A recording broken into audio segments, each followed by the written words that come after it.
requirements. Let me begin by saying that the Standing House and Committee rules and practice will continue to apply during remote proceedings. House regulations require the members be visible through a video connection throughout the proceeding. So please keep your cameras on and remain muted until you're recognized to minimize background noise. In the event a member encounters technical issues that prevent him or her from being recognized for their questioning, I'll move to the next available member of the same party, and I'll recognize that member at the next appropriate time slot, provided they have returned to the proceeding. Should a member's time be interrupted by technical issues, I'll recognize that member at the next appropriate slot for the remainder of their time once their issues have been resolved. In the event of technical issues, I may need to recess the proceedings to address them. And with that, let's turn to today's business. I want to thank all of our witnesses for being here today. It's a pleasure to have such a talented and accomplished group of witnesses representing the arts sector. As you can see, I'm sitting in for Chairwoman Velasquez, who is unable to chair this hearing today. The arts sector, an important sector, employs nearly 5.2 million Americans and contributes $919 billion to our national economy. In my congressional district, the influence of the creative economy is all over the place. Writers, photographers, musicians, and designers launch small businesses, employ workers, and help Minnesota make it great through their art. But the impact of the arts economy is not confined to America's largest cities. It is evident in every part of the country.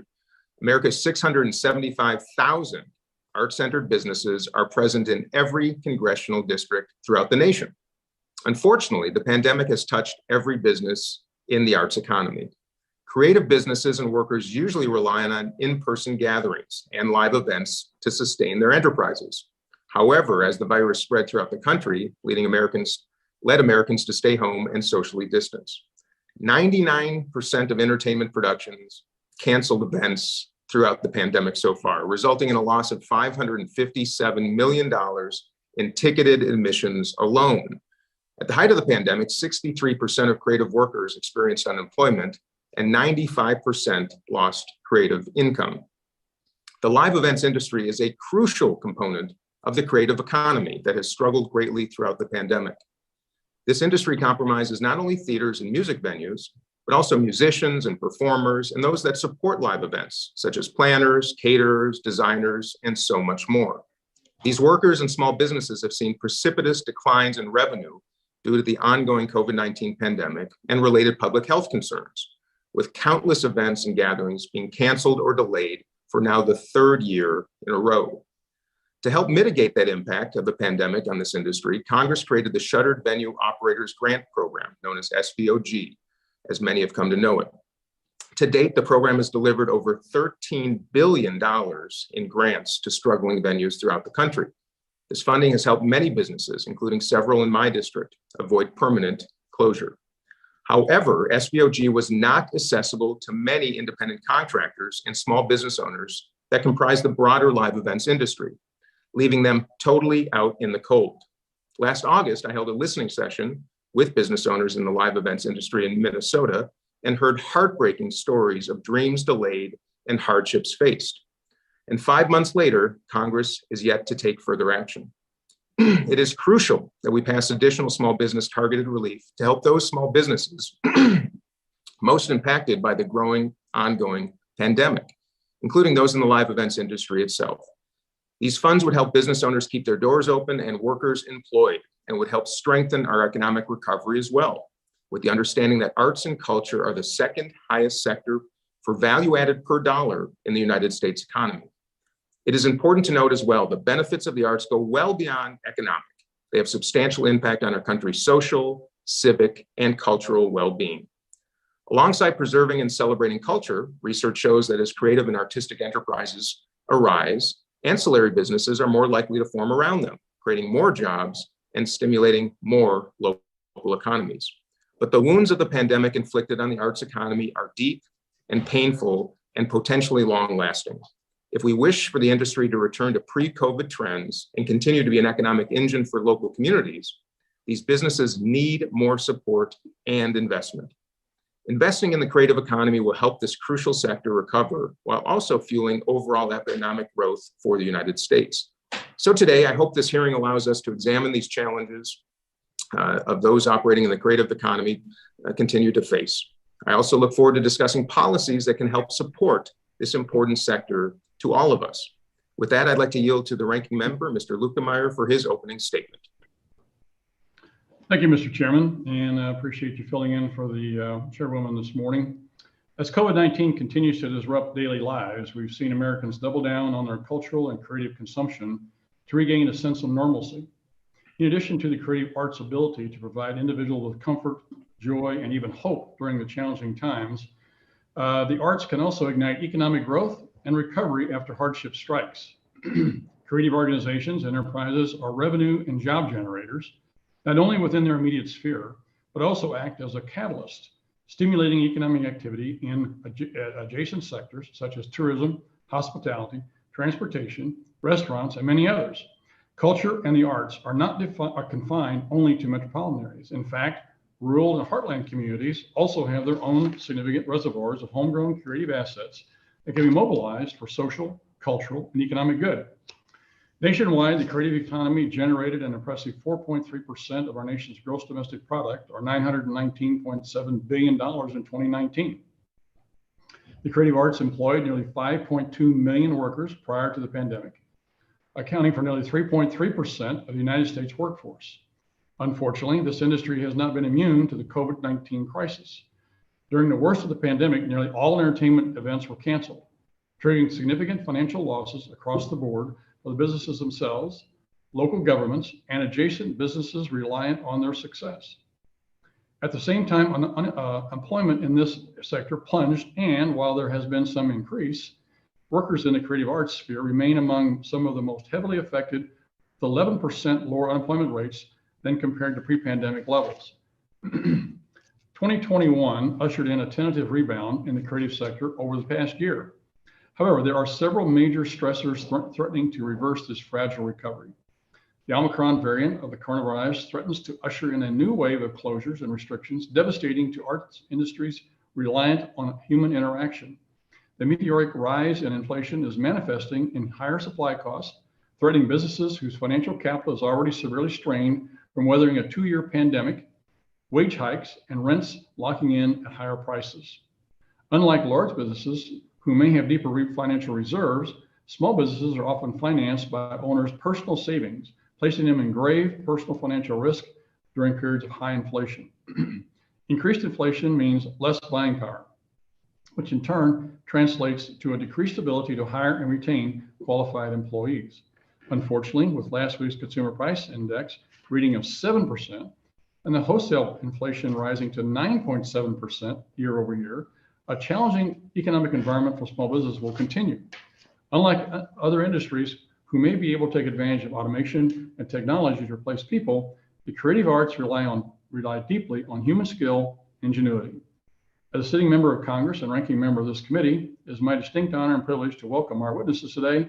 I'd like to thank all of you for participation. I look forward to your conversation. Mr. Chairman, with that, I yield back. Thank you, Mr. Lukemeyer. And now I'd like to take a moment to explain how the hearing will proceed. Each witness will have 5 minutes to provide a statement, and each committee member will have 5 minutes for questioning. Please ensure that your microphone is on when you begin speaking, and that you please return to mute when you're finished. And now I'd like to introduce our witnesses for the day. Our first witness is Mr. Carson Elrod. Mr. Elrod has been a fierce activist in the creative sector, most notably as a co-founder and co-leader and director of government affairs for Arts Workers United, Be an Arts Hero. Arts Workers United is an arts advocacy organization dedicated to establishing the arts and culture sector of the United States by means of support, investment, and representation. When he's not championing for arts and culture workers, Mr. Elrod is a professional actor who has appeared in live theater, motion pictures, on Broadway, and much more. We welcome you, Mr. Elrod. Our second witness is Ms. Nataki Garrett, a changemaker and trailblazer. Ms. Garrett is a nationally recognized director and the 6th artistic director of the Oregon Shakespeare Festival, OSF, the first woman to artistically lead a $44 million theater company and OSF's first Black female in the role. Prior to her role at OSF, she served as our acting artistic director at the Denver Center Theater Company, as well as associate dean and the co-head of the undergraduate acting program at Kyle Arts School of Theater. We welcome you, Ms. Garrett. Our third witness is Ms. Sandra Karras. Ms. Karras has married her passion of arts and advocacy, serving as the secretary treasurer of Actors Equity Association, the union of professional stage actors and stage managers in the United States. She's a licensed tax and finance attorney and serves as the director of the New York City Volunteer Income Tax Assistance Program, sits on the board of directors of the New York Local of Screen Actors Guild, American Federation of Television and Radio Artists, and is even an actor herself. We welcome you, Ms. Karras. And now I'd like to yield to the ranking member, Mr. Luke DeMeyer, to introduce our final witness. Thank you, Mr. Chairman. Our next witness is Ms. Rianne Presley. She is the co-owner of Presley's Country Jubilee Theater and Branson Visitor TV. Presley's Theater is a multi-generational family-owned business and is the original live music theater in Branson, Missouri, hosting its first show on June 30th, 1967.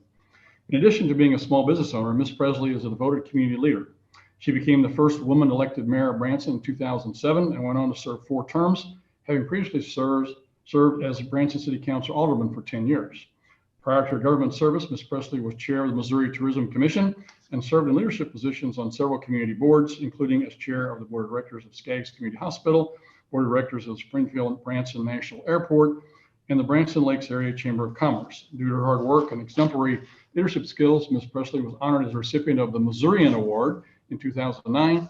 In addition to representing her own views as a small business owner, Ms. Presley is here representing the National Independent Venues Association, or NIVA, formed in mid-April of 2020 in response to the ill effects of the COVID pandemic. NIVA's members include many small independent venues, promoters, and festivals across the entire nation. Ms. Presley, it's a pleasure having you testify before this committee. Look forward to your valuable insights I know you'll provide today. It's good to see you again. Ms. Presley and I, just for clarification purposes, worked together when I was the Division of Tourism Director in the state of Missouri, and she was the leader in the Branson area for all of the different tourism activities and venues there. So it's great to see you again, Rianne, and welcome to the committee. With that, Mr. Chairman, I yield back. We're going to expect you to sing a song, Mr. Ranking Member. Well, that's a good way to send everybody off the grid for short hearings. Anyway, thank you, sir, and thank you to all our witnesses for being here today. And with that, I now recognize Mr. Elrod for your opening statement for 5 minutes. Thank you, sir. Chairman Phillips, Ranking Member Lukemeyer, esteemed members of the Small Business Committee, thank you so much for your invitation to join today's groundbreaking hearing. I am an arts worker. I'm a professional actor and one of the 5.2 million Americans that animate our creative economy. Arts workers like me support over 673,000 businesses, many of them small, that add $919 billion in value to our nation's economy. That is 5 times more than agriculture and nearly 300 billion more than all of transportation. We're big business because we are local business. From Kansas to Kentucky and Alaska to Alabama, every state in the union is home to tens of thousands of arts workers whose labor contributes more than $1 billion to each state's GSP. Our arts institutions are like stars that anchor a dynamic solar system of ancillary businesses. You build a theater or a museum, and you can watch hotels, restaurants, and other small businesses grow up around them. The socioeconomic light of our creative businesses strengthens communities and stimulates their economies. Our nation's creative economy is in peril. In January of 2020, I had just been cast in a role on a television show that promised to be a game changer for me, both professionally and financially. On March 13th, 2020, that job evaporated, and I joined 2.7 million of my fellow arts workers for 15 months of total unemployment. During this time, I joined Brooke Ishibashi, Jenny Grace McColman, Matthew Lee Earlbach, starting BN Arts Hero and Arts Workers United to relentlessly campaign for federal relief, recovery, and a hearing just like this one. I was grateful to Congress for the federal pandemic unemployment compensation program, but even as the pandemic persists, that pandemic relief, like my jobs, has evaporated. And without union work, I lost my union health insurance. For the first time in my life, I am on Medicaid.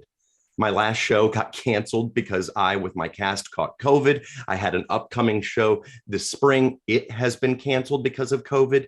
My story is not unique. While I had some savings and the privilege to dedicate my life to this advocacy, so many, especially in the BIPOC, LGBTQIA plus and disabled communities, have been disproportionately impacted by this pandemic, and they do not have it as good as I do. And I think I have it pretty bad. I'm still haunted by a conversation I had with Patsy Baressa from the Sims Foundation in Austin, Texas. They provide mental health services for music workers.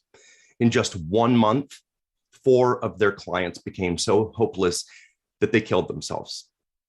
We can't let the human infrastructure of our creative economy vanish into other industries or worse.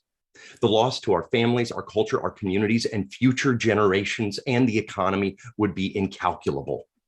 Arts workers should be the backbone of our post-COVID recovery. The creative economy is a jobs multiplier with a normal growth rate of 4.45%. That's nearly double that of the rest of the economy. And the human need to gather, to find community, to share cultural experiences will be enormous after this pandemic. Congress can translate that need into strategic investments that will jumpstart the American recovery built on imagination, innovation, creativity, and community. To accomplish this, I do recommend that Congress commission a GAO report to fully explore what Congress can and should do to stabilize and stimulate the creative economy. Ensure that unemployed American arts workers retain unemployment benefits so that arts workers can stay arts workers. Immediately pass the Performing Arts Tax Parity Act, the Create, the Place, the HITS Acts, the Arts Education for All Act, the Creative Economy Revitalization Act, and the 21st Century Federal Writers Project. Finally, Congress should work with the president and create a Secretary of Arts and Culture. You have the opportunity to ignite not just a sunrise, but a supernova of creative small businesses, triggering a chain reaction of such socioeconomic prosperity that history will remember this Congress as the Congress that provided the rocket fuel needed to launch us into the new American century, defined by the incredible specialized labor of American arts workers and the 21st century American creative economy that they drive. Thank you so much. Thank you, Mr. Elrod. Now I'd like to recognize Ms. Garrett for 5 minutes for your opening statement. Ms. Garrett.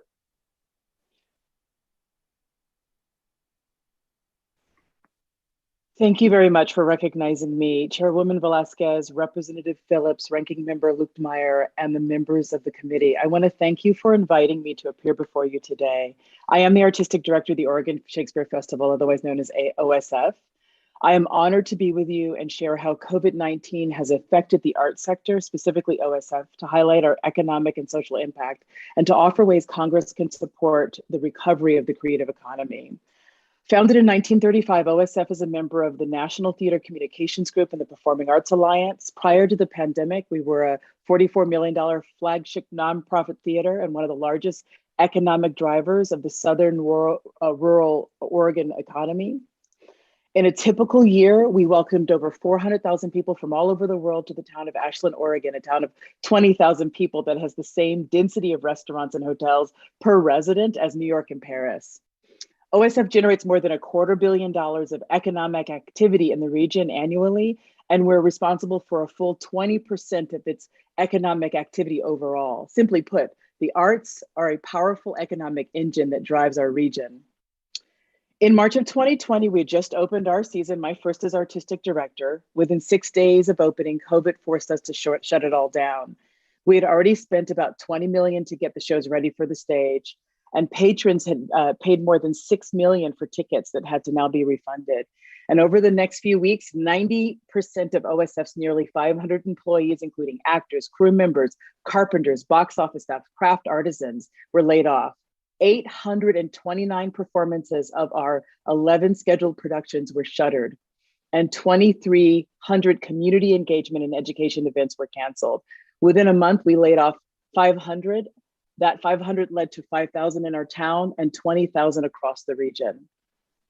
In September of the same year, the Alameda fire swept through the region and destroyed more than 2,000 homes and businesses, including the homes of some of the remaining OSF employees. We set up a food bank, provided emergency housing, and dedicated a significant part of our annual gala to the relief effort.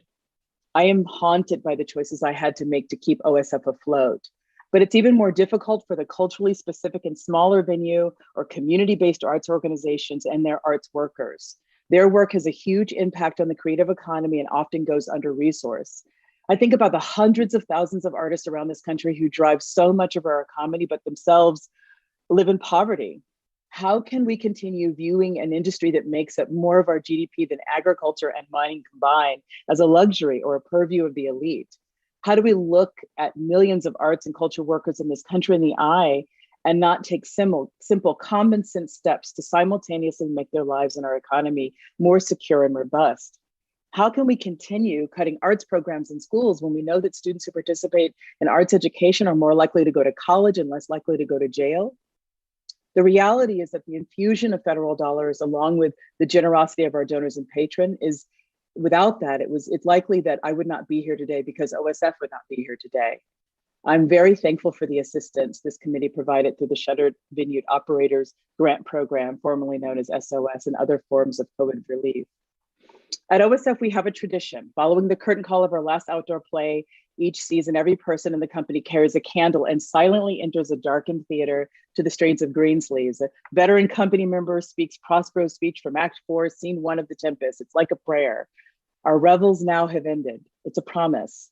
1,200 audience members from all walks of life hang on every line. The candles are extinguished and the company silently and reverently exits the theater. It marks the ending of a season of hard work and beautiful art making and the promise that those house lights will be rekindled once more. In 2020, I was afraid that those candles had gone out forever, but I'm here to tell you that we will make sure that the creative economy endures. As an artistic director, I am committed to ensuring that those candles burn bright and those words are spoken for years to come. The power you hold, you can ensure the flickering candle of the creative economy can continue to burn brightly. Right now, bills such as the Creative Economy Revitalization Act and the Performing Arts Parity Act and the Arts for Education for All Act, bipartisan bills that positively impact the economies of every state and enjoy broad public support, are waiting for Congress to act. It's not a radical act, nor is it controversial. It's recognizing a simple fact that the arts and the artists drive local economies and at the same time lift people out of darkness. I thank you for this time and thank you for what you will do next. And I look forward to your questions. Thank you very much. Thank you so much, Ms. Garrett. And now I'd like to recognize Ms. Karras for 5 minutes for your opening statement. Ms. Karras. Chairman Phillips, Ranking Member Luetkemeyer, thank you for the invitation today. I'm Sandra Karras, an actor, Secretary Treasurer of Actors Equity Association, and a member of SAG-AFTRA's New York Local Board. I also appear before you as a small business owner. I'm a tax attorney, accountant, and a financial advisor with a practice here in New York. You are hearing today about the power of the creative economy and the live arts in particular, rightly so. The arts and culture sector is responsible for 5.2 million jobs and 4.3% of the GDP. The live arts have a huge halo effect on small business, many of which would not exist without the arts. Patrons spend on restaurants, parking, taxis, hotels, childcare. Nationally, that's more than $100 billion in additional spending. The creative economy drives revenue growth for business and workers. The reason? Unions. I'm speaking to you today on behalf of Actors Equity Association, the union of actors and stage managers in the live theater. Our members work across the country, from Los Angeles' 99-seat nonprofits to Kansas City's Starlight Theater and the St. Louis Rep, to Buffalo's Kavanoki Theater and the Winter Garden on Broadway, and everywhere in between. Our contracts include healthcare and pensions. As the original gig workers, we are the proof that companies need not choose between profits and W-2 employee protections. The pandemic has indeed created a crisis. While many businesses have recovered, the new variant has brought tremendous uncertainty and job loss in the live arts once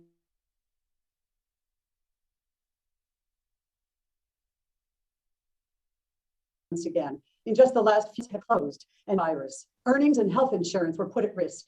When live events close, the small businesses that depended on them also feel the crunch. There's one way you can help all of us arts workers. Congress has the opportunity to pass the Performing Artists Tax Parity Act, or PATPA, which modernizes a provision enacted by President Ronald Reagan and will provide relief to entertainment workers. Performing artists pay a high percentage of their income on necessary out-of-pocket costs to look for work and stay current in the industry. We pay agents and managers, transportation to auditions, maintain our websites, headshots, video reels, and more. It can amount to 20 to 30% of our gross income. Previously, this was deductible. Because of an unintended consequence of tax reform, we lost the deductions of our unreimbursed business expenses. This means a tax increase, often of thousands of dollars for working class artists. I've seen heartbreaking stories at the Volunteer Income Tax Assistance Program here at our equity office, where volunteers process thousands of free tax returns annually for low-income arts workers. One young taxpayer, upon learning that his liability increased by more than 30%, wondered aloud how he was going to pay his rent. As we return to work, the last thing we need is a tax code that punishes us for seeking work. This bill is targeted to low-income and middle-class taxpayers, not the high-earning stars. I commend Representatives Chu and Buchanan for leading the effort to pass this bill in the House. Thank you also to Representatives Newman and Garbarino for co-sponsoring. I ask you all for your support. PATPA is equity's top legislative priority, and it is endorsed by unions and employers, but it is not our only priority. We also released a federal policy agenda for inclusion in the arts in partnership with our fellow arts unions.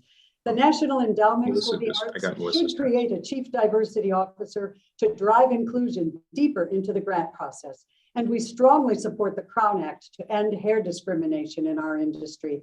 On behalf of all the arts unions, I want to thank the Small Business Committee for helping to make sure that unions were treated fairly during the pandemic by allowing access to the Paycheck Protection Program. Our staff worked harder than ever, and this program was a lifeline to them and to our employers. I will conclude today where I started. The arts sector is a robust contributor to our national economy because of a strong union presence, not in spite of it. In an industry where competition is keen and there are more workers than jobs, we ensure workers have a voice in their workplace, secure standards, and safe working conditions. That's why the PRO Act has our full support. It will reform outdated labor laws and protect against exploitation and employee misclassification, which is unfortunately far too common in our industry. It will help the arts and culture sector and workers prosper into the next century. That is the true promise of the creative economy. I thank you for the privilege of appearing before you today. Thank you, Ms. Karras. And now, Ms. Presley, you're recognized for 5 minutes for your opening statement. Good morning, Chairman Phillips, Ranking Member Luetkemeyer, and distinguished members of this committee. Thank you for inviting me to add my voice to today's hearing. My name is Rayanne Presley, and I join you from my home in Branson, Missouri. I am co-owner of Presley's Country Jubilee, along with my husband, Steve, and in-laws, Gary and Pat Presley. As a former mayor of Branson and former chair of the Missouri Tourism Commission, I can attest that family-friendly entertainment and the creative spirit is at the heart of our community. In 1967, the Presley family opened the original show on Highway 76. Lloyd and Bessie Presley, along with their 4 children, dreamed of entertaining the fishermen and families with wholesome comedy and music. Opening Branson's first live music theater on a small, unpopulated 2-lane road was risky, but the Presley family was passionate about entertainment and determined to make their living at it. They exemplify the entrepreneurial spirit that drives our industry and help to build our city. This March, Presley's will open our 56th season. Our 1,500-seat theater, which started with folding chairs, has expanded 9 times over the years. We now employ 70 people, produce more than 200 events each year, and have a weekly television show averaging 300,000 viewers. Our pre-show features a gospel sing-along in our mezzanine, ushers to take you to your seat, Coke, popcorn, and cinnamon nuts to enjoy. The heart of our show remains the same, to provide lifelong family memories and opportunities for folks to forget their troubles for a time. Many Branson venues, including Presley's, were fortunate to receive shuttered venue operator grants and PPP loans. We are grateful to our elected leaders, especially co-sponsors Representative Williams of this committee, Representative Welch, and so many of you who've recognized that our industry matters. Without your support for the Save Our Stages Act, I might not be here today to tell you about the challenges we face beyond the pandemic. So let me just make sure to say thank you for this lifeline for our industry. The reaction of our audience when we reopened showing just how much people need live entertainment.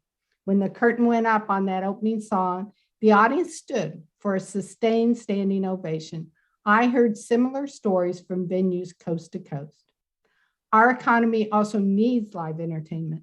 A 2019 study showed that for every dollar spent at a small venue, $12 of economic activity was generated. While Branson's population is just over 12,000, our theater and music industry employs nearly 2,000 people and helps to bring an estimated 8.2 million visitors to our region each year. Nationally, more than 80% of adult travelers can be considered cultural tourists. They spend more, travel more often, and stay longer. Simply put, independent music venues and the creative arts are economic engines for communities nationwide. Today, the roller coaster ride of the pandemic continues. Traditionally, about 5% of ticket buyers don't attend performances, but now sagging consumer confidence is causing national no-show rates as high as 50%.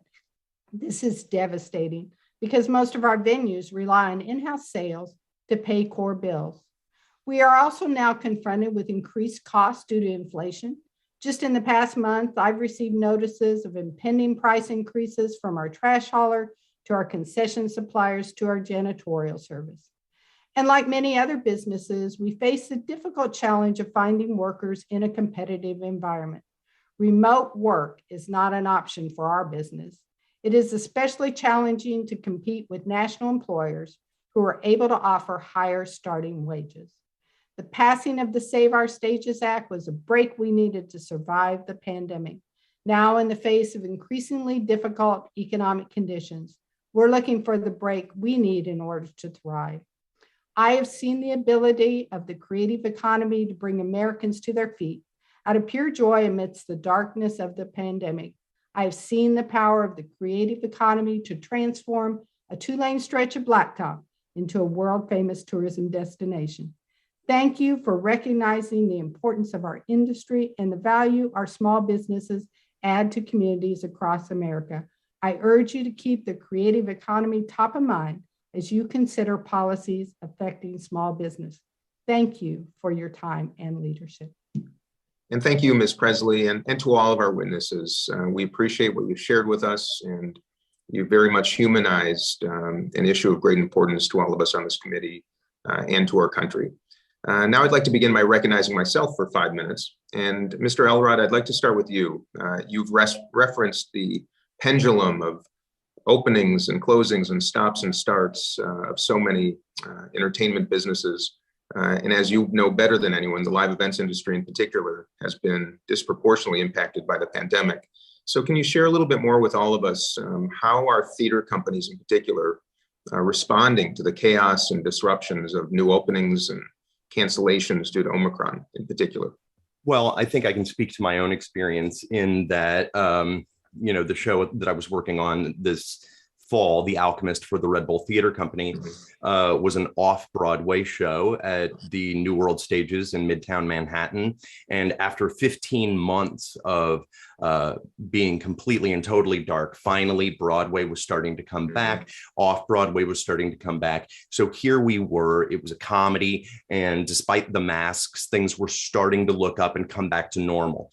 But just a few weeks into our run, we started to see the impacts of Omicron all across the city as different shows had different people calling out. And we, especially on Broadway, where shows are a little bit better resourced with understudies and covers and replacements for everybody in the building, even those most resourced shows were facing challenges that were ending up putting shows on hiatus or closing them altogether. So we were kind of watching from the sideline.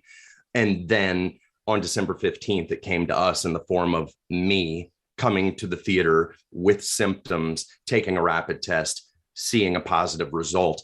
And 3 other people in the cast got it. And without the understudies, without the extra stagehands, the theater was faced with only one choice, and that was to close the show completely. So it is very, very hard. As Ray and Presley said, remote work is not an option. We all have to be there in the building. And if we're sick, we can't be in the building. And you can see the consequences writ large all over the country. Anywhere people have to gather together in enclosed spaces. I appreciate that, and also your advocacy for more targeted relief dollars for an industry grappling with the challenges, and in particular, the actors and the artists that are so impacted. So thank you. Ms. Garrett, you've noted that the Oregon Shakespeare Festival received $10 million, I believe, in SVOG funds, and also $5 million in PPP funds. Could you share with the committee in more detail on how those allocations helped the organization survive? Yeah, if you can imagine, at a $44 million organization, our spend rate was like $5 million a month. And even when we had to shrink everything down to about 10% of our staff, we were still going through a lot of money, giving back tickets and revenue and that kind of a thing, and keeping our lights on and the doors open and all of that stuff. That resource is supporting all kinds of things, including we were able to open a production last summer. We were able to do a production, our first winter production that opened and closed without any COVID-related closures, thank God. But we're spending $200,000 a month on tests just to try to keep people aware of whether or not they're sick or not. We have a very kind of robust system around making sure that we do have a lot of people covering, because closing for COVID was not an option for us to be able to open that show. And every time we do spend money at OSF to make sure that we keep going, we take the entire town with us. Everybody comes with us on that journey. So the restaurants are open because of the PPP money. The hotels are open because of the SVOG money. So in rural Oregon, we're a complete ecology interconnected with one another. And so for every dollar that we received from the federal government, every resource, every single dime helped to make sure that we could buoy the entire region, especially through the fire. And now we have a little bit of resource to be able to hopefully open this spring. And we're all crossing our fingers, but this is with a lot of resource being spent in advance to get the shows open, and a lot of resource being spent for testing. All right, well, and I thank you. I see my time is expiring, so now I'd like to recognize the ranking member, Mr. Luetkemeyer, for 5 minutes. Thank you, Mr. Chairman. I want to start out with a question for Ms. Presley here. In your testimony, you talk a little bit about, the dealing with inflation, with rising costs, worker problems. Can you elaborate a little bit on that from the standpoint of how you're able to absorb those costs, how you're able to keep going? I know you mentioned the SVOG program as one of the ways to be helpful in PPP. So can you paint a fuller picture for me, please? I'm happy to, Congressman Luetkemeyer. Thank you again for allowing me to speak. I would say that the uniqueness of a small business, which there are millions, of course, throughout our nation, inflation is certainly going to impact in many ways as we look forward. While the PPP money and the Save Our Stages money was critical to keeping our employees on payroll this last year and to allow us to not borrow an enormous amount of money to keep open, uncertainty is the future.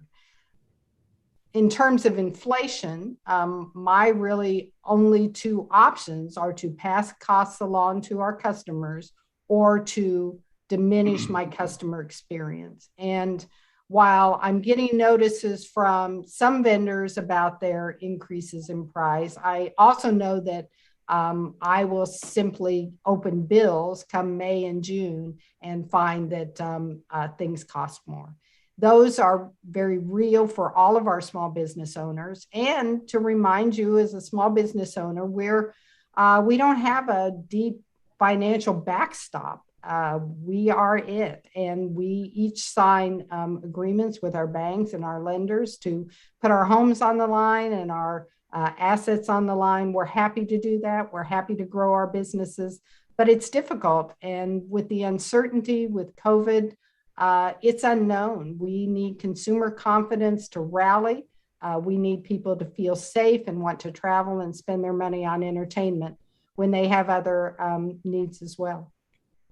There's a limit, as a small business person, you can price some of those increases into your higher ticket prices, but there's a price point in which your customer base is going to say, no, we can't afford this, or no, we're not going to do this, or they're going to cut back on the number of shows they go see. Right. If you could elaborate, there in Branson, you have an enormous number of shows, and not only venues, but a number of shows per day. And so a lot of people go there and they see multiple shows over 2 or 3 days. They're going to cut down on those number of shows if they raise price points. Have you looked at that? What the price point would be and how much it would affect, not only yourself, but your other venues there in Branson, how much increase they can stand? Well, Branson's been built on very family-friendly, affordable entertainment. That is one of our hallmarks, and we're proud of that. There are 37 theaters right now that host performances, and that price point is frankly unknown. We will pass along some of the cost increases to our customers and increase ticket prices this next year. I wish I could say that I knew, but I do know that human nature tells me that as we've seen at venues across the nation, people are going to not buy that extra t-shirt. They're maybe not going to have the merchandise to take home that they would have normally had. They may not buy as much concession stands or food. And those are really vital things for our independent venues to help with the bottom line. I am hopeful that our customers will stay with us and realize that they want a quality product. And so far, we've seen that to be the case, but we are always looking for ways to make a family vacation affordable.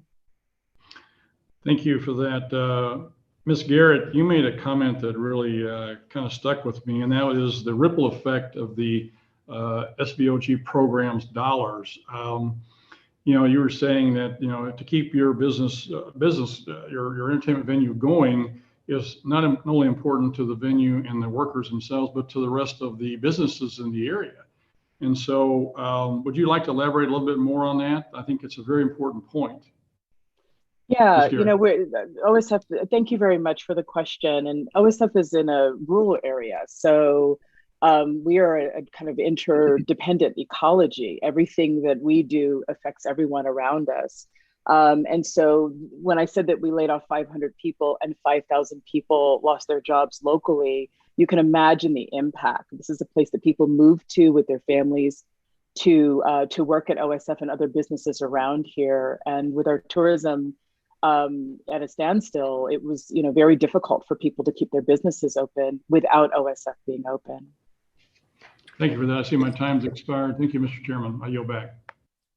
Thank you, sir. And with that, I now recognize Ms. Davids from Kansas, the chair of the Subcommittee on Economic Growth, Tax, and Capital Access. Thank you, Chairman, and thank you everybody for attending, and then for those who are offering testimony today. I appreciate your time to talk about this important topic, and as it relates to the importance of the creative arts sector for our small business community. We're hearing about it, how hard the sector was hit and continues to be by this pandemic. And the artists and creative arts small businesses have had to work really hard to overcome some of the unique and particular challenges that are being faced. In Kansas, the arts sector makes up around 3% of our state's GDP and employs about 50,000 Kansans. I feel like I do have to mention I have spent some summers going down to Branson and Lake of the Ozarks too. So appreciate seeing you on here today, Ms. Presley. but because of the importance to Kansas, I was really proud to be one of those folks to help create the Shuttered Venues Operators Grants program. Providing directed relief to theaters and music venues and other performance venues. Kansas small businesses received around $99 million in SVOG grants last year, which really provided a lifeline to hundreds of small businesses. And I've continued to advocate for additional directed relief funds for these kinds of businesses. And as the most recent variant has shown us, we're not quite out of the pandemic yet. So in conversations with local organizations like nonprofits like the Arts Council of Johnson County, we know that they've been working to support creative partners throughout the community during the pandemic. And most recently, I started focusing on small business education and helping artists understand some best practices, business and legal practices. And so I wanted to ask Ms. Karras, do you think that the artistic community could benefit kind of more broadly from programs like this, business counseling and guidance, especially for those small artist-led businesses? Well, certainly the business owners can benefit from any kind of development that can be offered to them in terms of education, what's available out there for economic development, certain trends that people often don't see when they're running their own business. They might not see the trends that are going on around them. As to the ripple effect that, of course, it will have is on the individuals they hire, the workers. And so everybody will benefit from it to the extent that the education is out there. When government gets involved in looking at very carefully and assisting business, we all benefit, not just the people who own the businesses, but the people who work in them. And as I stated before, the ancillary businesses that benefit from all of the arts economy is sometimes immeasurable. We don't even sometimes stop and think about who might be creating a business around something just because there's an arts employer in the area. So yes, the short answer is yes. I think business owners and business developers could benefit from all the education and development that could be available to them.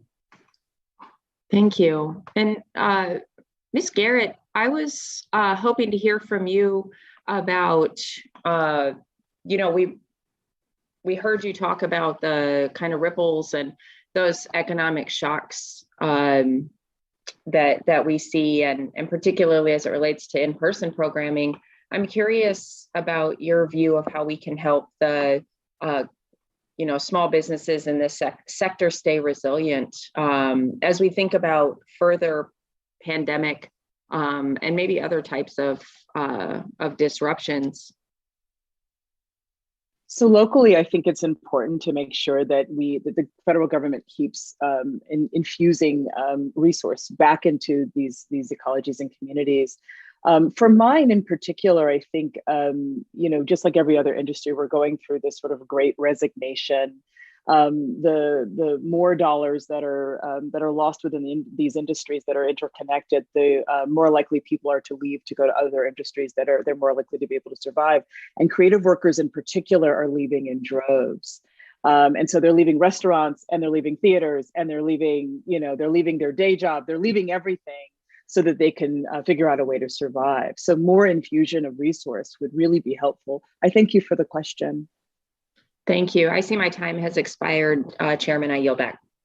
The gentlelady yields back, and now I recognize the vice ranking member of the committee, Mr. Williams of Texas, for 5 minutes. Thank you, Mr. Chairman, and thank you to all of our witnesses. I'm like all of you, I'm a small business owner in Texas. I have been for 51 years.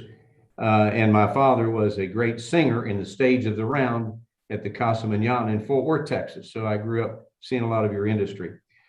When I talk to business owners back in Texas, they're concerned about our supply chains, their out of control inflation, and the constant threat of tax increases coming from the Democrats in Washington. Each one of these crises poses new challenges for small business and adds additional costs for them to keep their lights on. This leaves business owners with tough decisions in order to keep doing what they love. They may have to reduce capital investment. They may have to hold off on hiring new employees or pass the costs, if they can, along to consumers and raise prices as they are able to keep their doors open. So, Ms. Presley, a question to you is in your testimony, you talked about how your business has struggled with the increase in cost of goods due to inflation. We all have that problem. Can you discuss the adjustments your business will have to make to offset these cost increases? And furthermore, how do you think tax increases proposed by the Democrats would afford or could affect your business?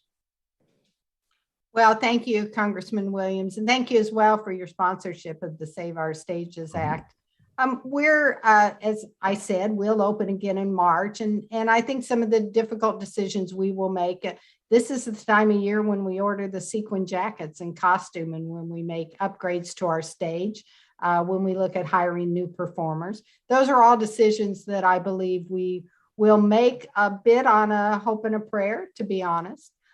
We're very much focused on what's in front of us, not so much the unknown. We feel like with COVID and all of the issues that you and Congress must have on your plates, we respect that. One thing that would be helpful I wanted to mention while I had the opportunity is, as you know, with the SBA, we all received, many of us received grants that helped our businesses. Those grants were a bit late in coming, and we're hoping very much for an extension of time to spend that money. That could make a big difference for many of our venues. And so I wanted to put that before you as well. We are hopeful that COVID will abate. We see that happening in the East, but not here yet. And we are very much hoping to be able to operate our businesses as we've done in the past, and keep our costs in line so that folks can have a great time. Okay.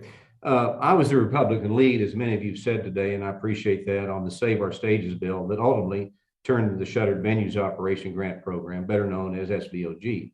This was a necessary piece of legislation because it helped businesses that were some of the first to close and the last to open as a result of the pandemic. Unfortunately, the SBA took months to get this program up and running, and many venues did not survive these delays. And I applaud businesses like yours, Ms. Presley, for being so resilient and able to hold off on through this incompetency we saw of the SBA in order to access these funds. Now, throughout this process, I worked extensively with NEVA to communicate the horror stories that we're hearing from the industry as businesses failed to get answers from the SBA regarding the program. So another question to you, Ms. Presley, can you expand on your experience with the SBA and any issues you faced when attempting to receive the SVOG funds? Well, we had not worked with the SBA in the past. You know, Presley's, I was thinking about all the things that we've gone through in 56 years. We've been through 9/11 and gas shortages and recessions. So this one's a new one. But what our experience with the SBA was good.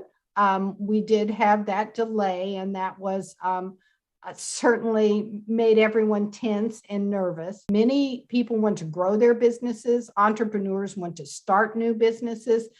We're seldom happy with the status quo, and I believe SBA could be a backstop for us, could provide a lot of information and knowledge that an entrepreneur might not have. So I will say that I look forward to kind of renewed efforts. Well, easier, not harder, would be what we want the SBA to understand. Lastly, business across the country are struggling to find and retain talented workers. And Mr. Williams, your time has expired, sir. I'm sorry. My time has expired. I return to you, Mr. Speaker. All right, thank you, sir. And with that, I recognize the gentle lady from Illinois, Ms. Newman, for 5 minutes. Thank you, Mr. Chair, and thank you, Ranking Member, for putting together this great testimony today. So let me start by thanking all of the witnesses on this call today for you've brought light and love to when we desperately needed it throughout our nation. I'm a firm believer that the arts not only heal and help us get through hard times, but also unite those that typically are not united. So thank you for your great work. I will also say a couple of other things. Having been an assistant producer and a copywriter in my early career, I have very genuine feelings on this topic because those were hard times when I had no health care. I went without jobs for long periods of time. And it was just a constant struggle. So I clearly have the lived experience around it, but also you're living it right now in a much more challenging environment. So I that much more applaud your amazing work. I'm also a former small business owner, so kind of a 360 on this topic. So I feel for everyone. I have a forward-looking set of questions, and I'm going to go to Ms. Kara's first. So being a member of the Labor Caucus, Women of Labor Caucus, and being a product of unions and being a strong advocate for unions, there are just some really creative things that unions have done over time to support their workers in these times. We may have this issue again. I don't think we can deny that now. So Ms. Karras, what do you think we can do to support our unions to help our artists and creative community to be stronger? Are there some ideas you have in a forward-looking way that would help us anticipate further bad times at some point? Thank you. I appreciate this question.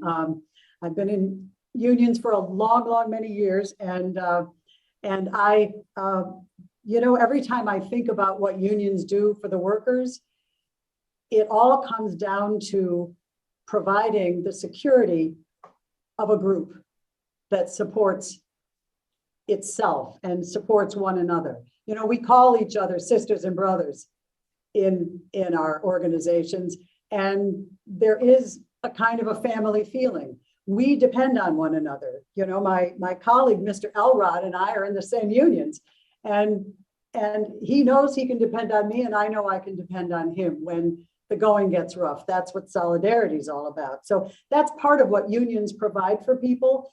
But moreover, the job security while they're working, to know that they're going to be taken care of. And employers, it's no accident that the biggest entertainment employers in this country and maybe in the world hire multiple numbers of unions to do every project they have. Why is that? Because they know what they're getting. And that's another kind of security that we all look at. We want to make sure that when we show up on the job, we're going to be treated decently. We get good pension, health, and other job securities. And we also know that our employers appreciate that we are ready to show up and provide professional work in a disciplined manner. And looking forward, I think that some of the government, the COVID pandemic relief that our union received, along with hundreds of thousands of other businesses, was the lifeline to keep the doors open, to keep the lights on, and some semblance of staff, even if you couldn't keep everyone, to provide securities for the industry. We provided assistance to members who couldn't pay rent, utilities, medical expenses by donating to the Actors Fund, which is a charity, a national charity. Union workplaces also know that they provide better conditions for women and people of color than non-union employers do. And the wages are higher, the benefits are better. And so when workers are looking for work, many of them want to go to unions because they know that they'll have that security. And we're seeing that kind of interest arise among young people today throughout the country, because they know if they band together and tell their employer what they need, they're stronger together. So, off the top of my head, those are just some of the remarkable benefits of a union. And going forward, I think that if the stronger the union movement is, the more the workers will be there for the American economy.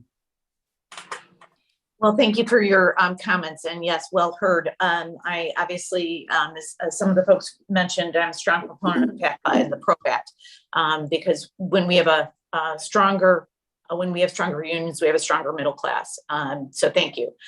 If I may, The gentlelady's time has expired. Okay, thank you. I and- yield back. Thank you. Yeah. Now, Mr. Fitzgerald, the gentleman from Wisconsin, is now recognized for 5 minutes. Thank you, Madam Chair. Ms. Cross, there's been some interest from some arts and culture organizations, including in my home state of Wisconsin, of temporarily removing the $300 cap on charitable giving deductions to allow, I guess, more money to kind of flow into the nonprofit creative sector, which seems like, obviously an easy thing to do and a good thing to do. But you're here not only representing the Actors Equity Association, but also their foundation. Have you guys looked at this, and do you know what the impact might be? This would be, I guess, considered support for the Performing Artists Tax Parity Act. Yes, thank you very much, Congressman. Of course we've looked at it. All the tax changes that have come about in the Tax Cuts and Jobs Act, and the recent adjustments that have been made to the code, and the above the line deduction for charitable contributions has certainly been a boon to the charities, who many of which thought that they and did actually lose contributions because of the less use of the itemized deduction schedule, the reduced use, I should say. So yes, I think any contributions to nonprofits are always going to be welcomed. Is it going to have a huge effect on someone's tax liability? Possibly not at the rate of 300, but if it was unlimited, you would see the nonprofit world be much more supported by the contributors, because they would have an incentive to do it now if they're not using the itemized deduction schedule. So it's a definite yes. We certainly approve of it. And while it doesn't have a direct effect on the Performing Artists Tax Parity Act, that too will support businesses and employers as workers are able to stay in the industry, feel confident in the industry, because they have equalized their incomes with other taxpayers who earn the same amount of money. Very good. Thank you for that answer. Let me turn to Ms. Garrett. Ms. Garrett, kind of a trickier question, something that obviously many entities are dealing with, but I know the Oregon Shakespeare Festival announced that proof of full vaccination or a negative COVID test will be required to attend performances in 2022. We're kind of already seeing the effects of this requirement, but how much of an impact do you believe this will have on ticket and concession sales? And, particularly, I guess, as we get closer to spring and into the summer months. So thank you very much for the question.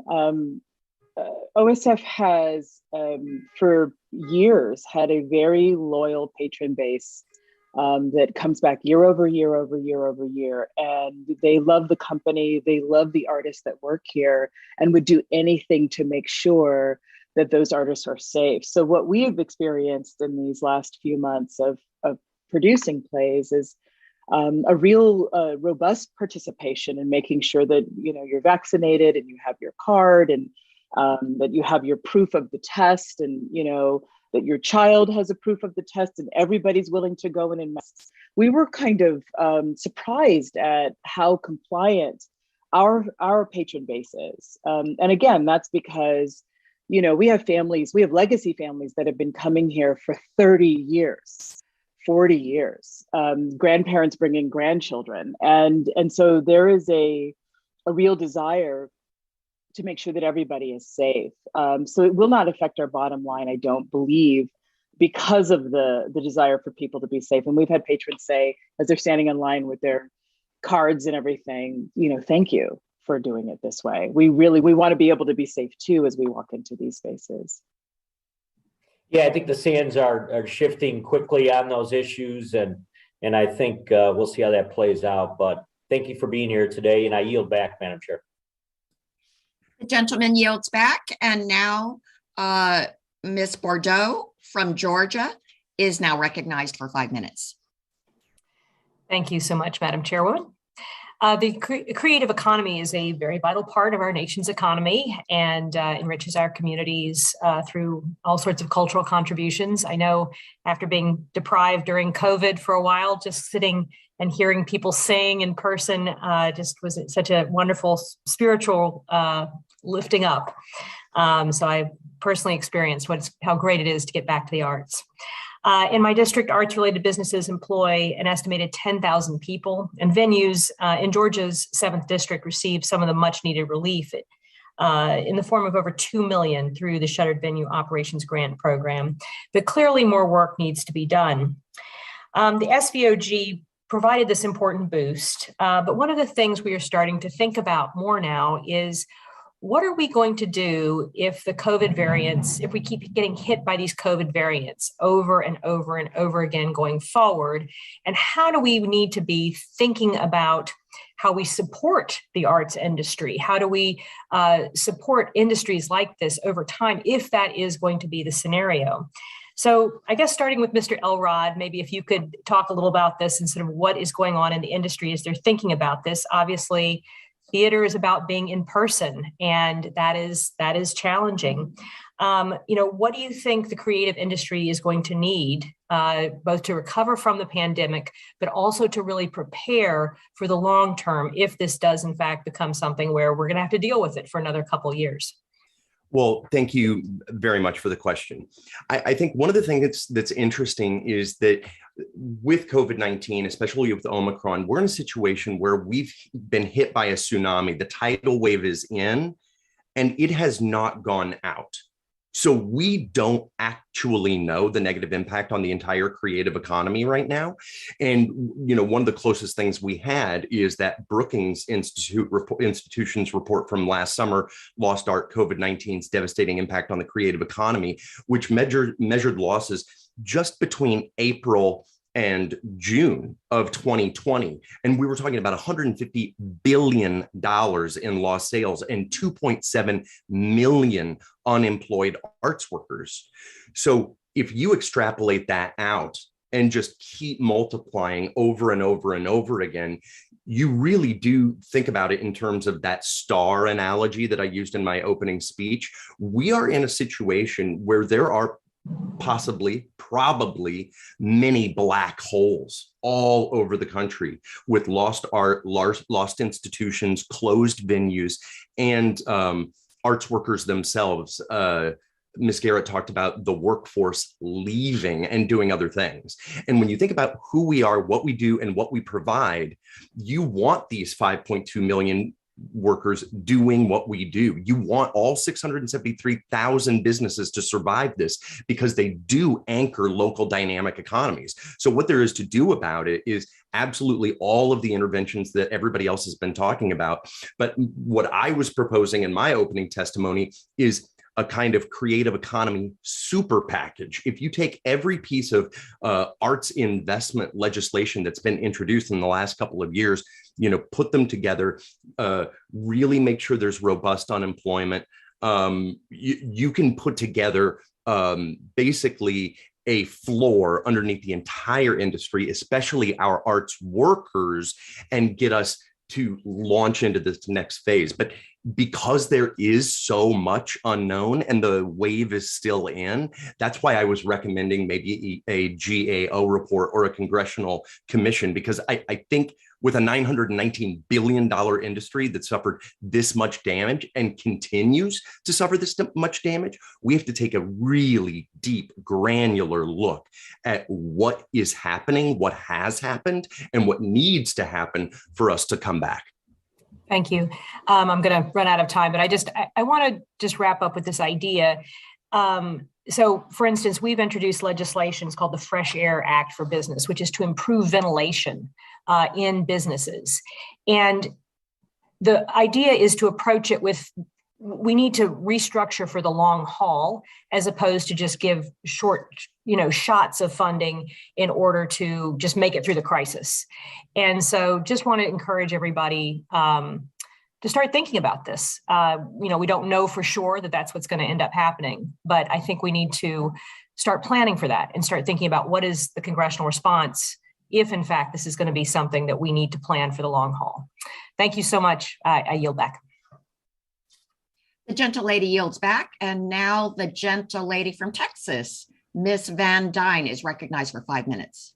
Thank you very much, Chairwoman and Ranking Member Lukemeyer, for holding this hearing. Early in the pandemic, the effect on the creative economy was apparent. Shows were halted, venues were shuttered due to unclear CDC guidance. State and local restrictions were constantly shifting, making it very hard for small businesses to reopen and stay open. After a long wait, consumers in many states, such as Texas, where I represent, are now returning to their pre-pandemic lives. There's no doubt that one of the keys to a thriving creative economy is an open society. And states and localities across the country should follow Texas's model. Unfortunately, those eager to return are now faced with new economic challenges. Everywhere you turn, from the gas pump to the grocery store, prices are rising the fastest in 4 decades, and that's if you can even avoid empty shelves. The Democrats' response continues to be throwing more money at the problem, but at what point do we ask what we're getting for that money? We spent taxpayer dollars paying people to stay home from work for much of the pandemic, still hurting employers. And just last week, we had the SBA's OIG unable to tell us what happens to the billions of dollars of fraudulent money that it's clawed back from SBA's COVID relief programs, money that could be highly beneficial to the very businesses that we're discussing today. The creative sector is part of the small business economy, and all small businesses are in desperate need of solutions to inflation, supply chain struggles, and employment shortages. What we don't need is another frivolous multi-trillion-dollar spending package while we're chasing down at least $100 billion in fraud. The fact is, billions of federal dollars remain unspent, and state governments have so much excess of stimulus money that they're now paying off deficits that were created by their failure to keep a balanced budget instead of going toward the pandemic. I'm interested, Mr. Elrod. Your business is in New York City. During the pandemic, state and local governments diverged in how they handled restrictions in their respective communities. In each of your communities, well, specifically in New York, how did your state and local restrictions and regulations affect your business and ability to operate? Well, in New York City, I was sitting with a friend of mine. I was on my way to see a Broadway show on March 11th, and we were sitting in a Midtown bar, and our governor came on and announced that Broadway was closing. And not far after that, off Broadway, and then pretty much the curtain came down and the lights went out all across New York City. Yeah. And a lot of people in retrospect feel that March 11th was too late and that the response was too slow and that the virus had already taken hold in New York City, obviously a very dense metropolitan area. As an L train rider, I can tell you we were all in a lot of danger. And so I believe that what happened was appropriate and prophylactic against. So then you're agreeing that shutting down was the appropriate response. And I also need to ask, do you understand that New York City or New York has received over $272 billion in COVID relief? I'm wondering how much of that $272 billion has been received by the state of New York. Do you feel like that was appropriately spent on the arts? Well, part of efforts I was with earlier in the year as being Arts Hero, we were deciding, do we go to the state and see if we can get American Rescue Plans, or do we continue talking to the federal government? And the answer has to be both, because what we're really doing here with Being Arts Hero is we're calling it CELP, the Creative Economy Literacy Project. And what we're trying to do is talk to people like you and in state and local government and say, hey, we are in a profound amount of trouble. And if you really want to build back in an incredible way, we're the way to do do it, but you need to stabilize us, put a floor underneath us, and then you can harness us as a backbone of a great recovery. So in my opinion, there's never going to be enough money spent on the creative economy until everybody understands just what a phenomenon we are and what an incredible resource is available to policymakers if they would like to take advantage of us. And that's why I've proposed this kind of super package to stabilize us and allow us to, help us to help you build back on the other side of this. After the plague came the Renaissance. After the 1918 flu came the roaring 20s. There's going to be a huge appetite for what we have to offer. So we need to be around to offer it, and we will jumpstart us. My time is done. I yield back. Thank you. Thank you. The gentlelady's time has expired. And now I recognize myself for 5 minutes. First, I want to thank Chairwoman Velasquez for calling this important hearing, which I was truly looking forward to as a representative of the Los Angeles area, which is the center of film, television, and music. It's hard to overstate the impact that the pandemic has had on the creative economy. To support a strong, durable recovery for those industries that employ over 5 million workers nationwide, we need to ensure that creative professionals are fairly compensated for their work.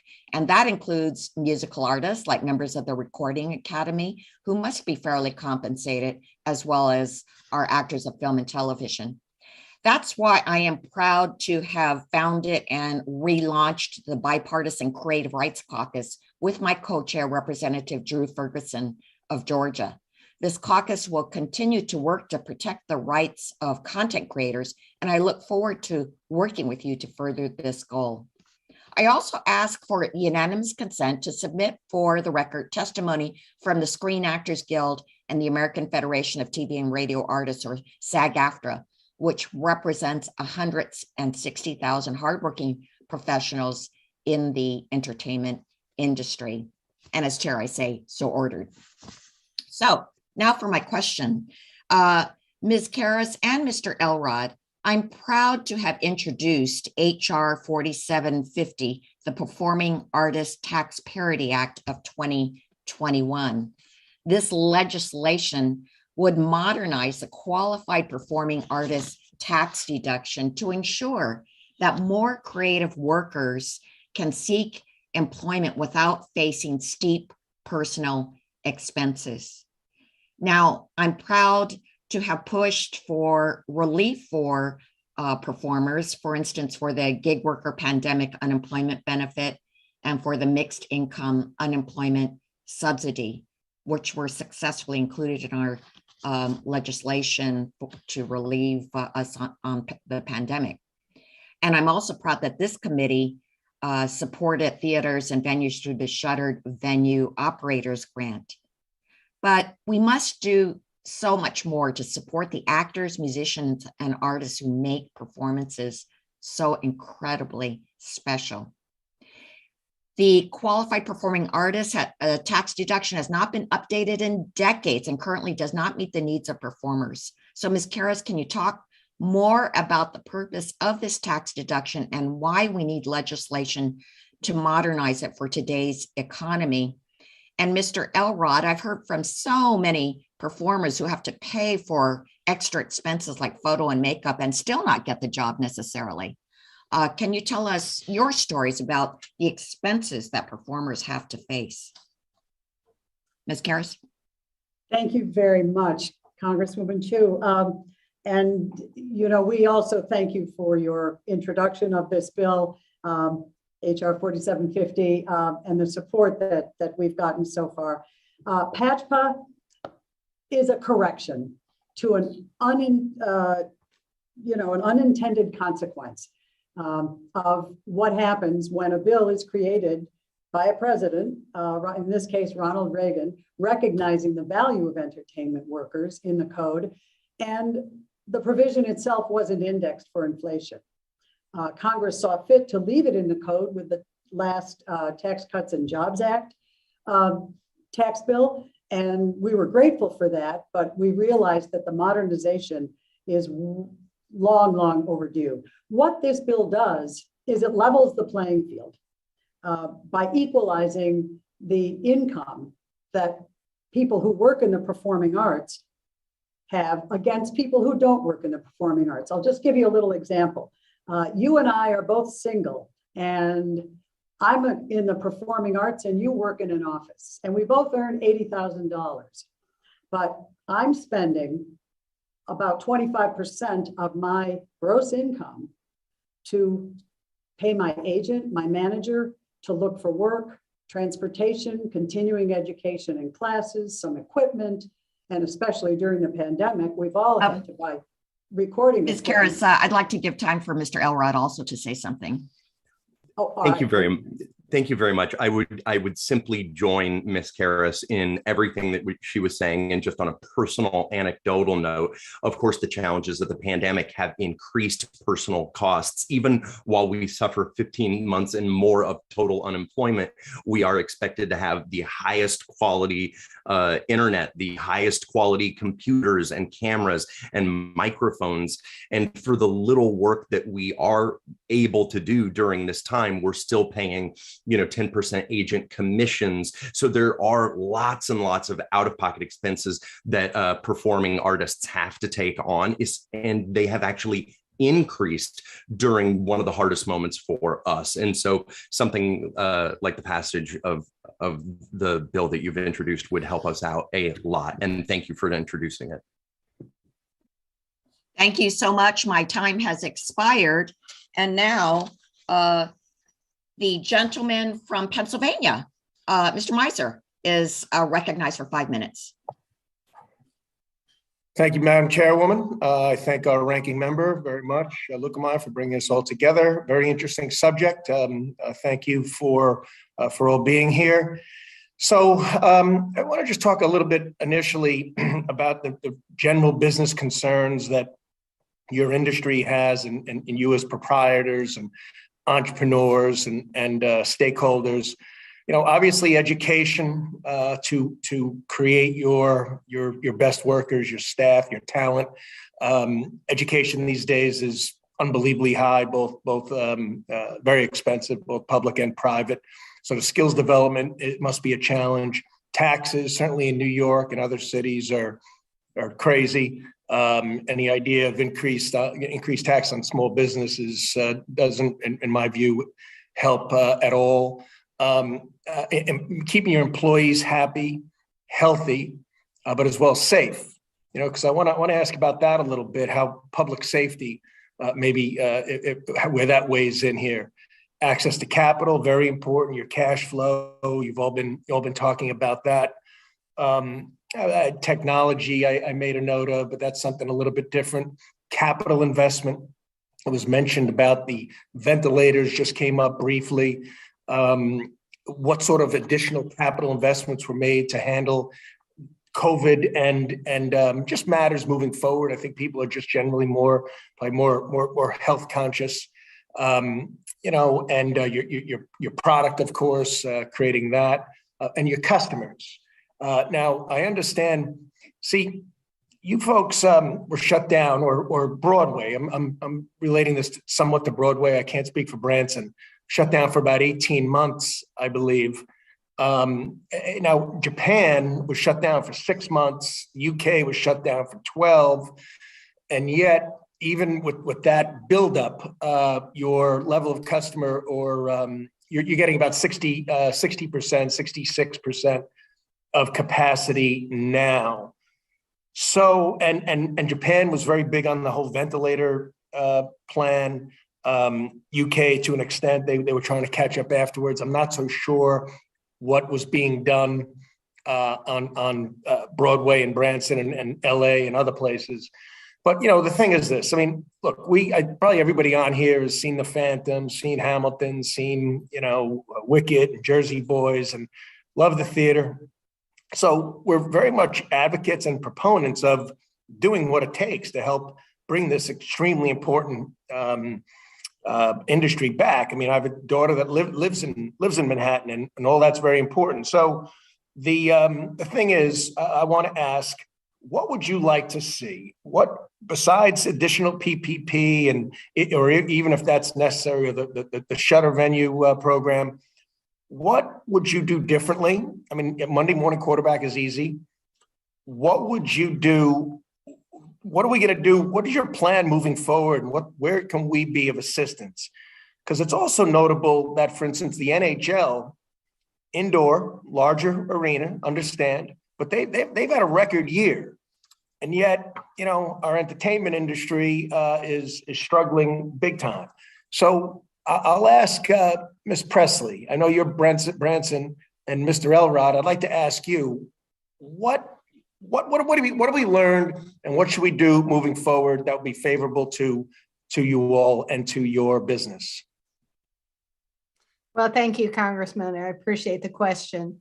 It's a difficult choice. There's no way around that. I think consumer confidence is really where we're focused as an association with NEVA.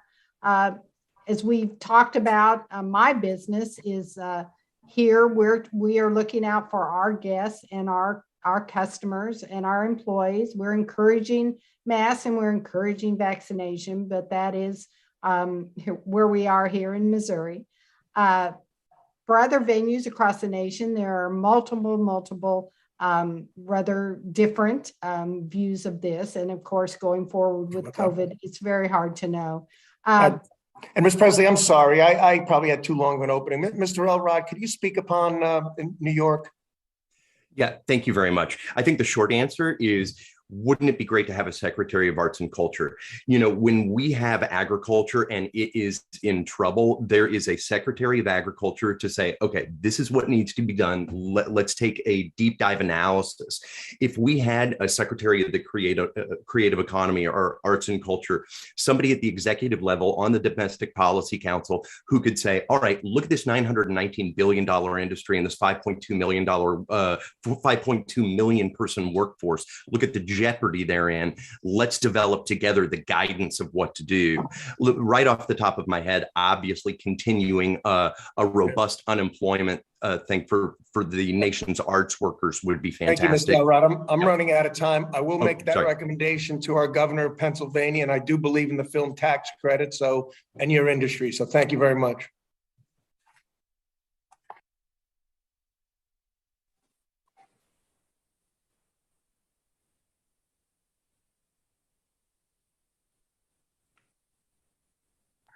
I'm sorry, Madam Chair. The gentleman's time has expired. And now the gentleman from New Jersey, Mr. Kim, is recognized for 5 minutes. Thank you, Madam Chair. And I'd like to start, Madam Chair, by just asking unanimous consent to enter a letter from Our Pride, New Jersey into the record. So ordered. Great, thank you.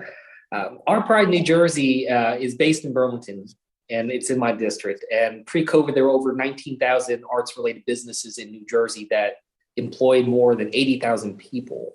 In our state, every art and cultural patron spends over $33 in local economies each time they purchase a ticket for a cultural event. And that translates into over $662 million each year in economic impact when cultural venues are fully in operation.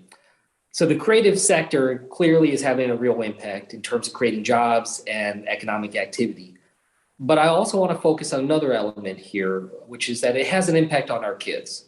And they've been through an awful lot over the last couple of years. Back in April, I met with the Burlington County Regional Chamber of Commerce, and they connected me with an organization called the Morristown Theater Company in my district.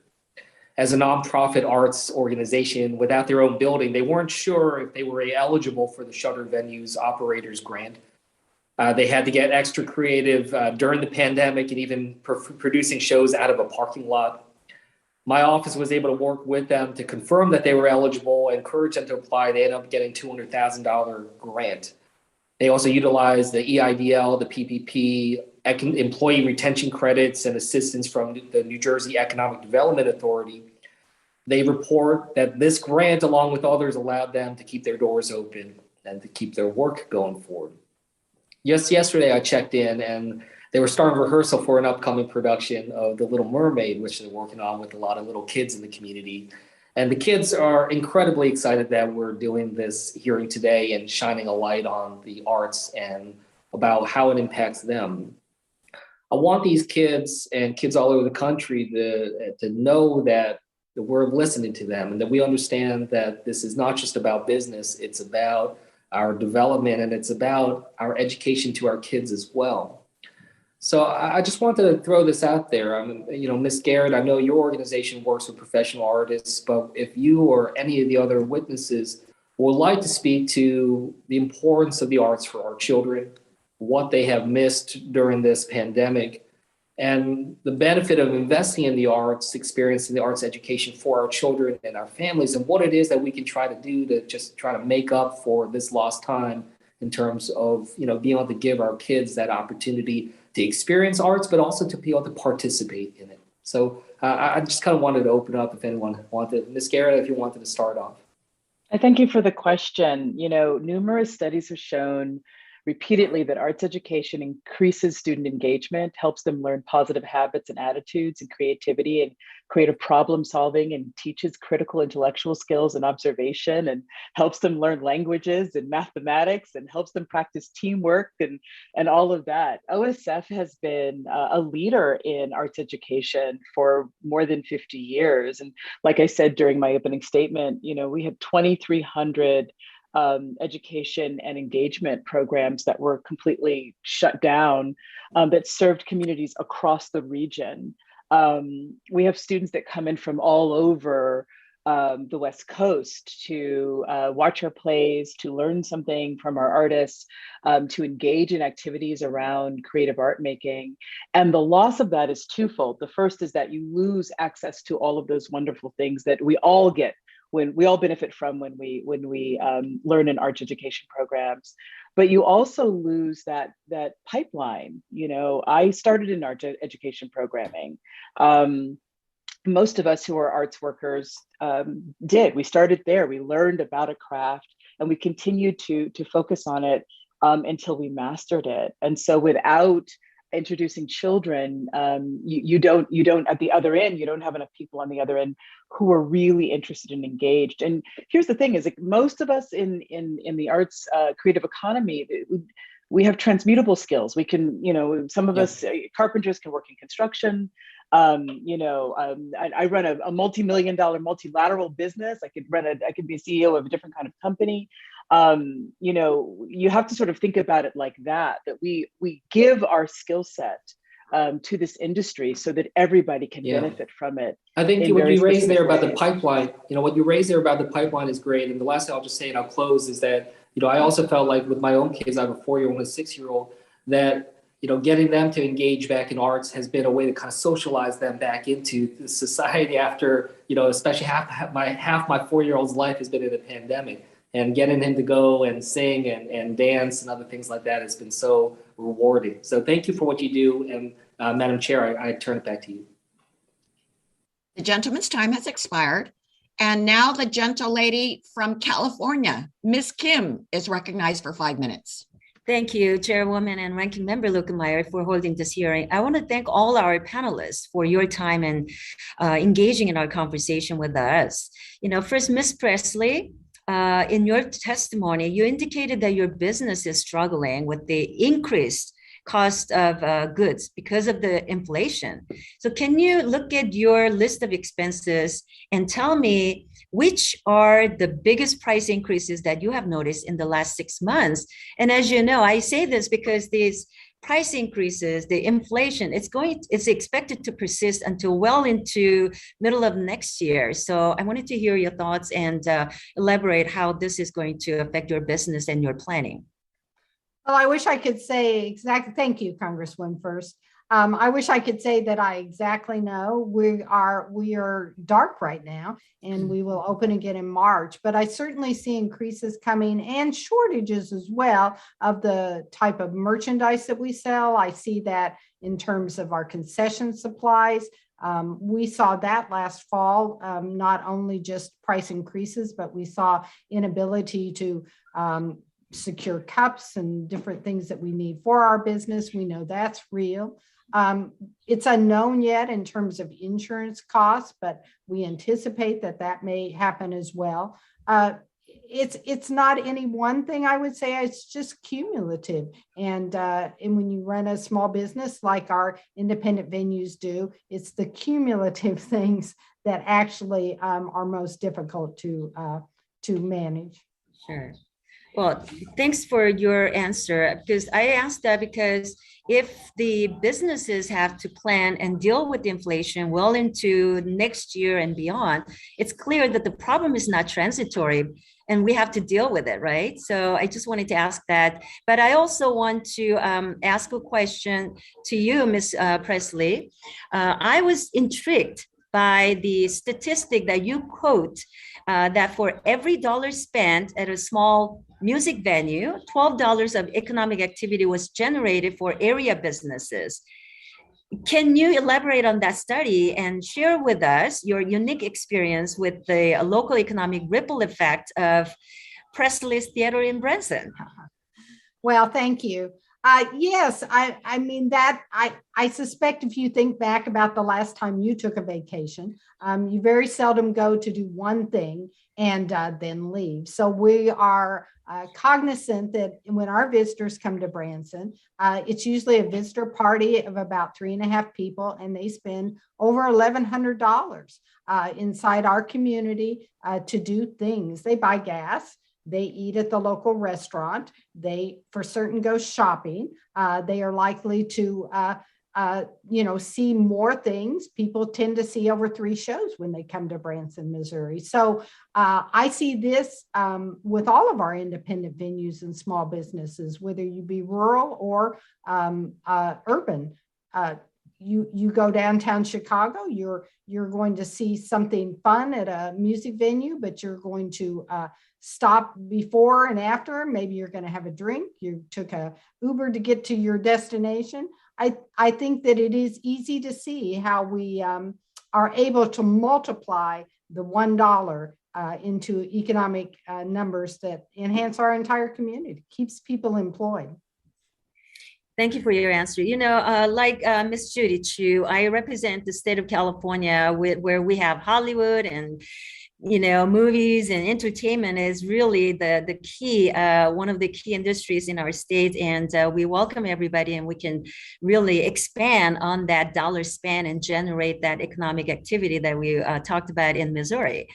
Next question I would like to ask is to Ms. Garrett. An ongoing theme that we've explored in this committee is the supply chain crisis. Businesses, especially the small businesses, are unable to source goods necessary to create their products or deliver goods to anxious customers because of the supply chain crisis. And I realize that your business is live entertainment and is not a goods-based business, but have you seen any impact in this regard in the live entertainment realm? Oh, yes. Thank you very much for the question. So because of the surge in consumer demand and COVID warehouse closures, we had a whole myriad of issues trying to open up our shows last year. And we know we're going to move into the same problems this year. Cardboard, lumber, containers, trucks, workers, paint. We canceled early performances because of supply chain issues for our winter show. And people went on stage with paint still being wet. There wasn't, the lumber didn't arrive on time. It was still sitting, out on the water. The molding company had a COVID issue, so they weren't able to get things through the supply chain. And this is going to be ongoing. And after nearly 2 years of expenses with no audience revenues, the performing arts will find themselves facing outsized restart costs. The gentle lady's time has expired. And now the gentleman from Pennsylvania, Mr. Evans, is recognized for 5 minutes. Thank you, Madam Chair. Ms. Careless, I hope I get your name right. You submitted testimony to the House Ways and Means Committee regarding your views on a qualified performance arts tax deduction, portion of the Tax Cut and Jobs Act. Would you mind elaborating on the effect of this tax increase has had on the working and middle class artists? I appreciate your question, Mr. Congressman. The very short answer is it's been discouraging. A lot of our performing arts colleagues have decided to leave the business because they can no longer sustain the out-of-pocket costs to remain viable. So they've taken other jobs, they've gone into other work, and it's been unfortunate that they've had to leave the industry. Those who have stayed have struggled because, as I was saying before, you know, to have to spend your out-of-pocket money right off of your gross income and then be taxed equally the way someone else with the same wages you have is, you're starting, you know, behind already.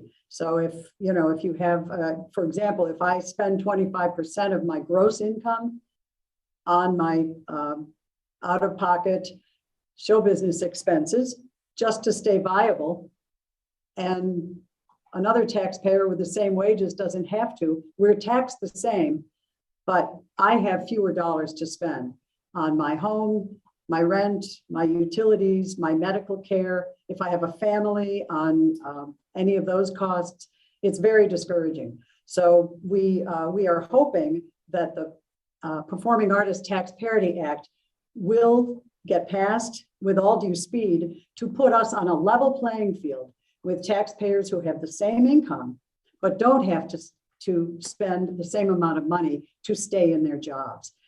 This is vital. And, you know, the Tax Cuts and Jobs Act really stressed tax relief for working and middle class taxpayers.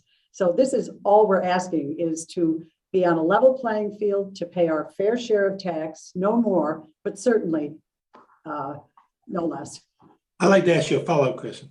One of our largest exports is entertainment. Can you talk about how important it is both for America and for the rest of the world that we support creative economy for this reason?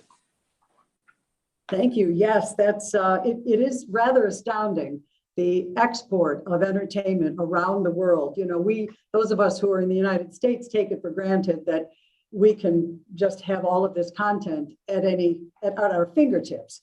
A lot of it's recorded, much of it's live. Some of the live has been streamed over the pandemic.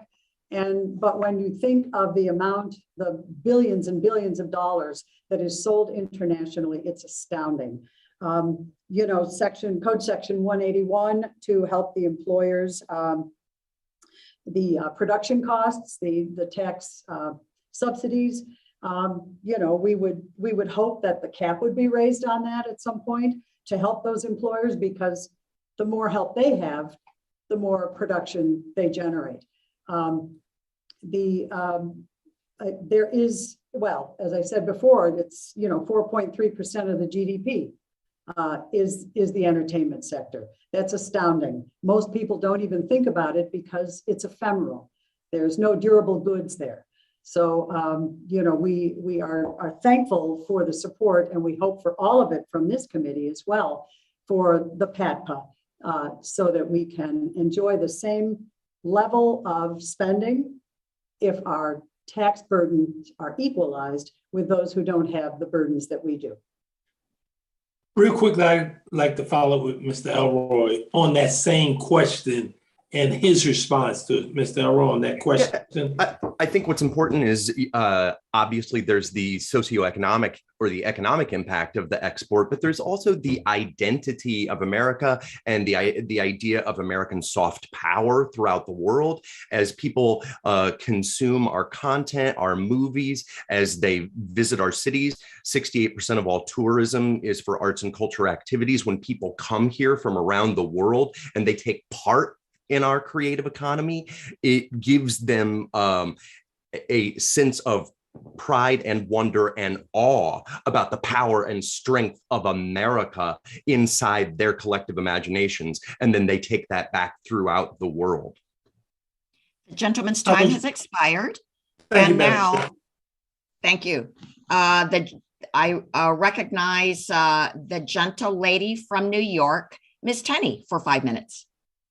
Thank you, Madam Chair and Ranking Member Lukemeyer, and thanks for holding this hearing. And we appreciate the insight and time of the witnesses as well. And I'm honored to represent upstate New York, which has a strong history and culture relating to the arts. I also always wanted to be an artist, but here I am, a politician now. Have a very strong ecosystem of manufacturers, designers, venues that serve artists and musicians in our greater community, including many historic sites.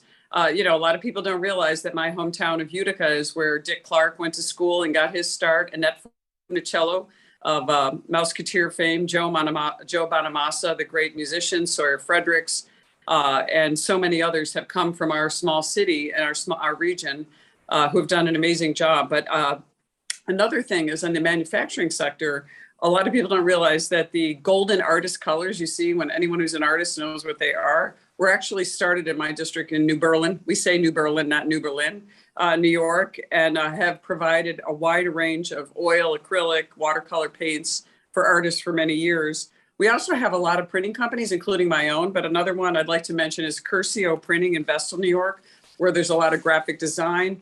And people don't realize I owned a newspaper, but there's a lot of artistic venues with newspapers designing ads, designing creative production items for customers, and we did a lot of that. My concern is that in so much of this and what's happened in my community with these great venues and great artists is during the pandemic, these industries have suffered. If they've not been designated essential, they were forced to shut down, forced to lose, and thankfully for the PPP program, we were able to get some back. But a lot of these lockdowns are continuing, and even in an unscientific way, which has really put, I think, a real problem with especially a lot of our event spaces, which we have, many people who come to perform in our region. And it concerns me that if we continue with these lockdowns, we aren't going to get the reopening and the need for even performance artists, musicians, and others to be able to get back on stage. And we'll have to rely on remote learning. And as we know, there's nothing like being there in person. So I first wanted to say something. I wanted to ask Mr. Elrod, since you were very passionate about this. And I've heard from a lot of these event space owners about the shutdowns, their inability to have consistency in what the rules are and how to enforce those and guidance and as how to deal with this. From your experience in theater and performance space, do you think that this sort of continuation of this arbitrary decision-making and this process is helping the creative economy? And how would you make a uniform standard so that in everywhere that artists perform, whether they're in my community or in New York, they know what's predictable and how to invest so they don't waste money and resources on trying to protect themselves and their audiences? That's a really good question. And thanks for all that prelude. My first professional job was at the Hangar Theater in Ithaca, New York. So I'm familiar with upstate, and it's close and dear to me. Just anecdotally from my point of view, and my experience is at the beginning, the shutdowns were intended to keep people safe from the transmission of COVID-19. And those government lockdowns did lead to this 15 to 18 month enforced unemployment for so many arts workers. And again, when we talk about FPUC, et cetera, it wasn't that arts workers were lazy and didn't want to go to work. We couldn't. So those were the first rounds of shutdowns. Now, the shutdowns that I'm experiencing, or at least the ones that I'm seeing now, are not necessarily happening because of arbitrary government imposition, but because the workforce are getting sick. So like in my neighborhood of Bushwick, Brooklyn, I follow everybody on Instagram, and I was going to go see a rock and roll concert on New Year's Eve. Well, most of the staff of the venue got sick. They shut the venue down. And there's a lot of really cool rock and roll clubs, et cetera, that I love to see, and they're all just closed because okay. The people. Can I reclaim my time? I just want to say it's great. Okay, your position is the shutdowns. I want to just ask Ms. Presley if you could weigh in on that. On inflation and the supply chain.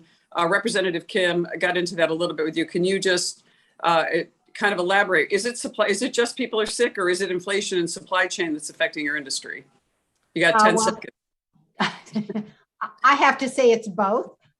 We certainly have seen increased illness here this last month, but we are hopeful in the next month that we'll see some of that wane. But consumer confidence is still the driver in whether or not our visitors feel safe, both from the virus and to travel. Thank you. Gentlelady's time has expired. And now the gentlelady from Pennsylvania, Ms. Houlihan, is recognized for 5 minutes. Hi, thank you, Madam Chair, and thank you so much for the panelists and their testimony today. This topic is very, very personal to me because my daughter is indeed a director of theater, a professional director of theater. In fact, she worked out at OSF when Bill Rausch was there, and Jacob Padron is one of her mentors. And so hello out there to OSF. The creative economy plays a really large role in my community too, with 296 small businesses involved in the arts, entertainment, recreation within Pennsylvania's 6th congressional district, which is just outside of Philadelphia. And many people have mentioned the Shuttered Venue Operations Grant Program having been a lifeline during this time. But that said, especially with Omicron, I know that many business workers in the creative economy are still especially vulnerable during this public health crisis. As Congress is trying to understand the needs for additional COVID relief, I think we need to be smart about improving these programs and learning from the challenges that we've experienced in the programs we've rolled out. With that said, I've heard from employers in my community like Science Explorers, which is an organization in my district, which has applied for the Paycheck Protection Program grant and the Shuttered Venue Operations grant. The business reached out to my office to express their frustration because the SVOG process was very complex and they found it to be very time consuming and burdensome. So my first one is to Ms. Nataki Garrett. I understand that similar to Science Explorers, that the Oregon Shakespeare Festival also applied for both PPP and SVOG grants. Can you please describe your experiences with the Paycheck Protection Program application compared to the Shuttered Venue Operations Grant Program? Particularly, I'm wondering if there's ways where we could be improving the SVOG program to be streamlined and improved. Thank you for the question. And, just to be honest with you, I think the biggest problem was that there wasn't enough information. And so our banks didn't have enough information. And so they couldn't pass on enough information to us. And then the other thing was the information from the SBA kept shifting. And so we thought we'd have something under control, and then we were given something else. And then we had to submit this paper and get this thing done. We had a little bit of leeway because we had received some CARES Act funding as well through the state. And so we had a little bit of a buffer, but a lot of my colleagues really suffered in that time waiting for information to be clarified. It was different from state to state, and it was different actually from bank to bank. And so I think streamlining the process would be really beneficial. And especially if Congress were to be willing to release the $2 billion additional funds that are left over from the SVOG back into circulation to streamline a process so that we could have access to that money now that we've already gone through a process would be really, really helpful. Thank you. And my next question is sort of a follow-on to that to Mr. Carson Elrod. You had mentioned in your testimony that the SVOG grants are a lifeline and that live entertainment venue sector is a small fraction of the large and fragile creative economy at large. And so I've heard similar sentiments from businesses like my own Science Explorers, which was ultimately deemed ineligible for SVOG relief, despite having had to cancel 500 programs of their own at the start of the pandemic. How can the SVOG program, assuming that we're able to shake loose some more resources, increase or enhance the eligibility requirements to be able to be improving them so that more businesses like that business that I'm mentioning could be able to receive the relief that they need in these challenging times? Is there a way to expand the definition, or what would you recommend? I recommend doing exactly that. And thank you so much for the question. One of the earliest collaborators we had at Be an Arts Hero was Brian Blythe, and he works in John Christensen's costume shop in Manhattan. And he started the Costume Industry Coalition, which represents over 60 highly skilled artisanal workers, and their whole job is to supply costumes to the entire ecosystem of the creative economy. That's cruise lines, operas, rock and roll shows, theater. I mean, they are a cornerstone of the creative economy nationally, and they had to close down completely at the beginning of everything. All of their orders dried up. After the short rounds of PPP, they had to lay everybody off. And they've been essentially doing, kind of GoFundMe's and charities. And they were one of the industries that fell through the cracks because the SBOG grants didn't really contemplate the entirety of the creative economy. And it's really important that everybody know that that intervention is a watershed moment in American history between Congress and the creative economy. And there's nobody in the creative economy that isn't appreciative of what Save Our Stages and SBOG represents. But what would be amazing is to super fund it, expand it, and make sure that it really is a floor for the entirety of the creative economy to get us through this moment and into the next one. Thank you. I appreciate it. My time has run out and I yield back, Madam Chair. The gentlelady's time has expired. And now the gentleman from New York, Mr. Garbarino, is recognized for 5 minutes. Thank you, Madam Chair. I appreciate the opportunity to speak, and thank you, the ranking member, for having this hearing today. Mr. Elrod, I'm actually going to, my question was similar to what Ms. Houlihan just asked. By the way, loved you in Wedding Crashers. But I was going to ask you about the other business. I'm from Long Island, New York. We have, everybody goes to Broadway. Everybody goes, they come in, they go to restaurants and whatnot. So we had the restaurant revitalization program that tried to help some of these restaurants, but there are other parts of the creative ecosystem. So you just talked about a costume supplier. We had a lot of people that were hurt in New York City when the film industry and when the Broadway was shut down.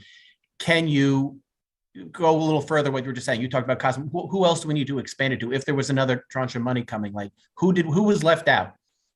Oh, well, I think that's one of the things where I would pivot towards a GAO report or a congressional commission so that you can hear from more than just four of us to really get the Brian Blythes of the world in front of you to really talk about, who was there and who was left out. I think that would be the most important thing to do, because I think one of the problems is we don't even know what we don't know. As I was saying, the wave has come in and the damage is not yet knowable. Also, our NAICS codes don't appropriately include the entirety of the creative economy. And so without understanding the fullness of the creative economy, we also don't know who's slipped through the cracks.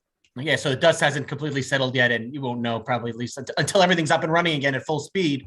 Yeah. What's missing? Okay, I understand that. I appreciate that. I was in the state legislature. This is for everybody. I was in the state legislature in New York for 8 years. New York had a very generous, I thought, tax program to help bring movies and TV shows to the state to get film credits. Congress here, we did PPP. We did the Shuttered Venues Operator Grant Program. And there's a couple people from a couple different states here. Can you talk about what the states have done? Because we also sent them a lot of money to help with more local issues. And you're all, we have Oregon, I think, and Missouri and New York. Has any of those states done anything since COVID, since the pandemic shut everything down, to help your industries, in addition to what Congress has done? But Ms. Garrett? Thank you very much for the question. Yes, so very early in the pandemic, a group of arts organizations that were much more highly resourced than some of our smaller organizations got together and lobbied for CARES Act funding. So we received, as a coalition of performing arts theaters, performing arts venues. That's a ballet, the symphony, the opera, OSF, and another theater called Portland Center Stage. We lobbied for $8 million in CARES Act funding. And that was actually the thing that buoyed us and actually brought me to lobby for, with the Professional Nonprofit Theater Coalition, lobby for access to SBOG funding. So once we knew we could do it, we did it again. And we were really grateful for the CARES Act funding. We talked to some of our other colleagues across the country to try to help them figure out ways to lobby for some of those resources. In these times, every little dime, every little bit counts. I also wanted to go back to your question to Carson. There are a lot of theater workers who are not recognized as such: carpenters, stitchers, ushers. A lot of those folks are only paid when shows are running, and so they weren't necessarily affected by industry-specific funds. And so being really clear about the full impact across the industry, you know, our ushers work every single time a show goes up, and they're just as important as the people who stand on stage, but there was no way to fund them except for through unemployment during the pandemic. And those are things that we have to think about. Whereas when we did do the streaming of the shows, we paid everybody was a part of those productions. We paid every single person, but we weren't able to pay the ushers, and the carpenters did not receive any kind of funding for that. So. Mr. Elrod, you said you wanted to further answer something else? Oh, yeah, basically exactly what Ms. Garrett said is I was thinking of the Small Business Committee. So I think I was thinking of small businesses, but I forgot to leave out the real group of people that's been left out are the arts workers themselves. And that's why expanded unemployment is important. That's why something like the Creative Economy Revitalization Act, which would give money directly to arts workers to ply their trade and bring them into the public sphere and make festivals and murals and public works of arts, and the Arts Education for All Act. There's so many things that are in front of Congress right now that would help so many of those people that have fallen through. And I was embarrassed that it slipped my mind. Of course, the arts workers themselves are the most important people that have kind of been left out of the equation.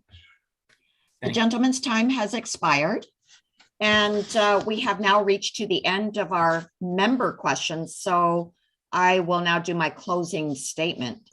I want to thank our panel again for being here today. Your stories of persevering through the pandemic demonstrate the resilience and fortitude of your industry, but it's very clear that you still face many challenges today. For our economy to fully recover, we must work together to overcome the hardships and challenges facing the creative economy. Unfortunately, we can't reverse the damage overnight. It will take sustained support and investment to bring these businesses back to where they once were. We must work together to advance policies that drive recovery in the near term and pave the way for future success. The American creative economy is one of our most significant resources, and we can't afford to leave it behind. With that, I would